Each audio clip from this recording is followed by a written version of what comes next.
I'm Julie Henry. I'm running for U.S. Senate against Michael Bennett. You're talking about the Dominion systems. I do have an appointment with many of the county clerks to talk to them about trying to get rid of Dominion. We also have a petition going around as well for each county to get rid of the Dominion voting system. So hopefully that'll help. I'm traveling, so I'm pretty much by myself because a lot of my volunteers, PCS, they're military. So they left me. But, so we are working on getting rid of the Dominion voting system. We are also working on getting CRT out of our schools. My granddaughter, she's 5 years old. She's just moving here from Ohio. I had to fly to Ohio because she calls me on her little tablet from school, because just for emergencies, and she told me, she calls me Nima. The school told me that the government owned me, and I had to do what they say. What?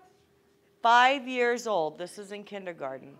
I told her nobody owns her but God. And I said, you do not listen to stuff like that.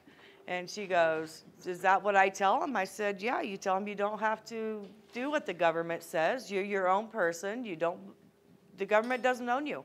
She went and told them she got suspended from school. Yeah, 5 years. Great record for starting school, right? Get suspended at age 5. But she was only suspended for a couple days, and I flew down and I talked to them and explained the situation. So they let her back in. And then the CRT, they were telling her that she was a white supremacist. Her school, she's the only white girl. Well, mixed. She's mixed Hispanic and Caucasian. They told her she was white supremacy, and so we had to switch her classes because of that teacher, and the teacher was hitting her because she was a white girl. So we have to get CRT out of the school systems. It's teaching our children hate. There are other things they can teach in school. When I was in school, many moons ago, we taught peer.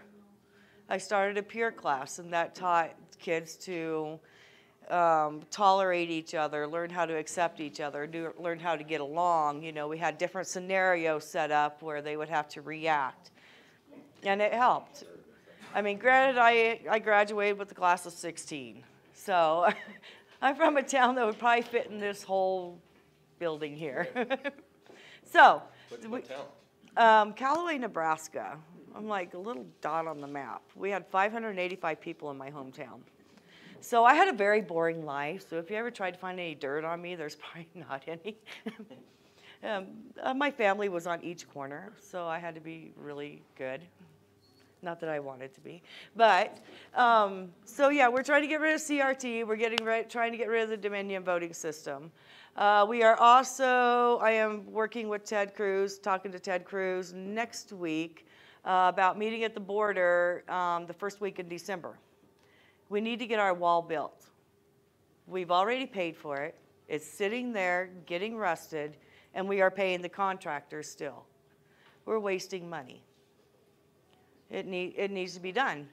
And like Greg and I were talking, and this lady over here, I can't remember your name. I'm horrible with names, sorry. We were talking about everybody coming in and they aren't vaccinated, which I don't believe in mandatory vaccines. I don't believe in the mask. But they're wondering why our numbers keep going up for COVID.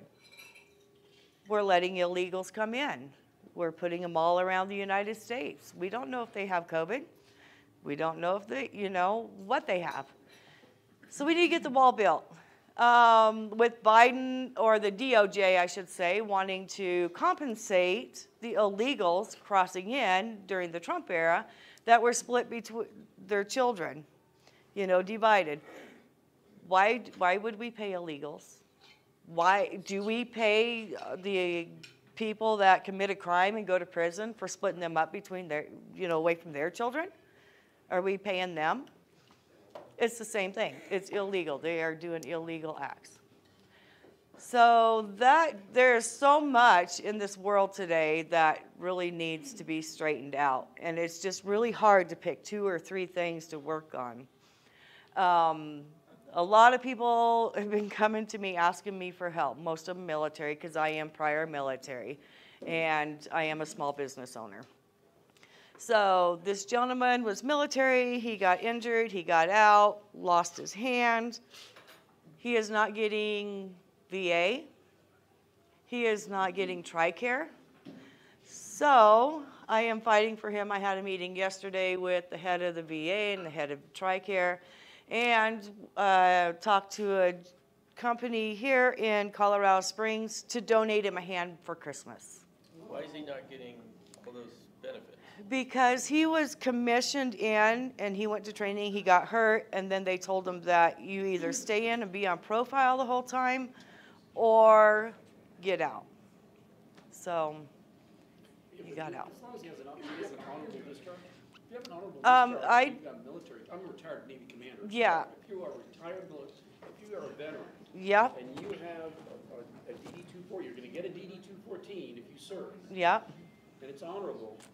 He's eligible for care at the Veterans Hospital. He is, and that's what we're fighting for right now. He lost his house in Texas after he lost his hand. So everything went with the house, so he doesn't have anything. So he's trying to get his records from the archives. And I said, good luck with that, because I've been trying for years, and they keep sending me a DD-214. I have 22 DD-214s and not one medical record. So we have to get our VA straight. We have to get it taken care of. So, and then I have another gentleman. He was Army. Then he went to the Navy, and then he went to the Air Force. And then he was a government worker. So all of his time added together would equal to a retirement. The Army, the Air Force signed off for him to get his retirement. The Navy would not. So we are working with the Navy to try to get them to sign off. So I've been really busy and traveling. So we're working on a lot of things in the background that we haven't really put out yet. My website is julihenryforcolorado.com, or votejulihenryforcolorado.com. The website will be updated this next week. We had a gentleman that was our tech guy, got the vaccine, ended up in the hospital fighting for his life. So it hasn't been done. So we're working on that. We do have a podcast, a show on the GCD network. In fact, we interviewed one of your gentlemen last Wednesday. So we had, for that interview, they came back with the numbers to me this evening, 30,000 viewers here in Colorado. So it turned out really well. But yeah, we're always looking for volunteers and support. Basically, I'm paying out of pocket for my campaign for the simple fact I hate asking for money. And with the economy today, a lot of people need to keep that money in their pocket. So thank you for having me. Yeah.